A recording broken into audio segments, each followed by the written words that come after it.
వాళ్ళు నిన్ను బతకనిస్తారో లేదో అన్నది తర్వాత విషయం. ఇప్పుడు కనుక నువ్వు నాకు సహకరించకపోతే నీకు ట్రాన్స్ఫర్ మాత్రం గ్యారంటీ. ఆ తర్వాత నీ ఇష్టం. సార్ లేదు సార్, మీరు చెప్పినట్టే చేస్తాను. గుడ్. వెళ్ళు, వెళ్ళి మేఘన దగ్గర నీ యాక్టింగ్ మొదలుపెట్టు. గుర్తుపెట్టుకో ప్రదీప్, ఒక్క చిన్న తప్పు జరిగినా నీ సర్వీస్ బుక్ మీద నేను చేసే సంతకం నీ ట్రాన్స్ఫర్ ఆర్డరే అవుతుంది.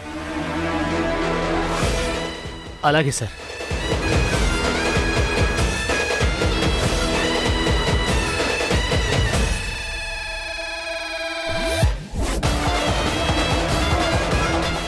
నువ్విన్ని రోజులు ఆడిన ఆటను ఇప్పుడు నేను నెక్స్ట్ లెవెల్కి తీసుకెళ్లబోతున్నాను మేఘన.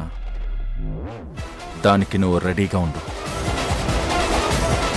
బొమ్మరిల్లు రాత్రి 8 గంటలకు మీ ఈటీవీలో.